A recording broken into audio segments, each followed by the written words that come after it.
नमस्कार, बहुत स्वागत है आप सभी का। मैं हूं अंजलि सिंह। मध्य प्रदेश में दोपहर 1 बजे तक का मतदान प्रतिशत देखिए सामने आ गया है। लगातार वोटिंग जारी है। तीसरे चरण के लिए मध्य प्रदेश की 9 सीटें इसमें शामिल हैं और देखिए 1 बजे तक औसत 47.67% मतदान हो चुका है। छत्तीसगढ़ में 1 बजे तक 46.14% मतदान हुआ। सबसे ज्यादा सीट पर जो मतदान हुआ वो राजगढ़ की सीट 52.60% मतदान। दूसरे नंबर पर विदिशा की सीट, यहां पर जो मतदान का प्रतिशत है वो 50.46 है।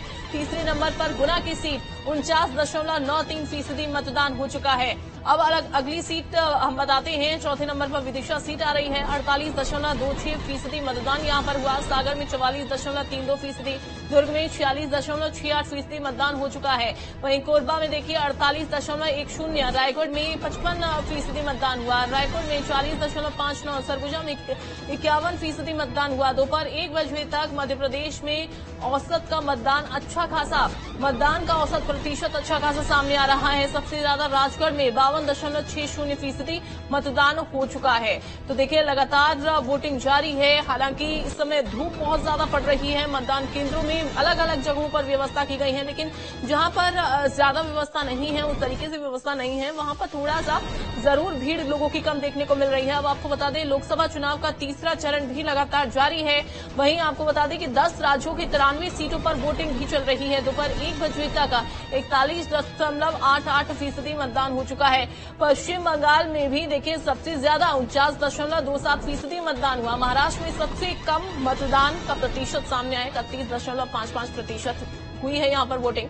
और वहीं असम में 45.88% मतदान हुआ। बिहार में 36.69% मतदान। तो देखिए दोपहर 1 बजे तक 41.88% मतदान यहां पर हो चुका है। और अलग अलग राज्यों की सीटें जहां पर मतदान चल रहा है। तीसरा चरण ये लोकसभा का, जहां पर 10 राज्यों की 93 सीटों पर मतदान जो है वो चल रहा है। तो सीटें लगातार जिनके बारे में हम बता रहे थे, जिसमें छत्तीसगढ़ की सीटें तमाम शामिल हैं। इसके अलावा मध्य प्रदेश की सीटें भी शामिल हैं। मध्य प्रदेश की 9 सीटें हैं, छत्तीसगढ़ की 7 सीटें, और ऐसे में 10 राज्यों की 93 सीटों पर वोटिंग जो है वो हो रही है। दोपहर 1 बजे तक 41.88% मतदान हुआ है। 1 बजे तक मतदान का प्रतिशत सामने आया। पश्चिम बंगाल में सबसे ज्यादा 49.27% मतदान हो चुका है।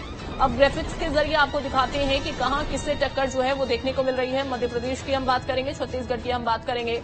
तो ग्राफिक्स के जरिए चलिए अब आपको बताते हैं कि टक्कर कहां पर किससे सीधी देखने को मिल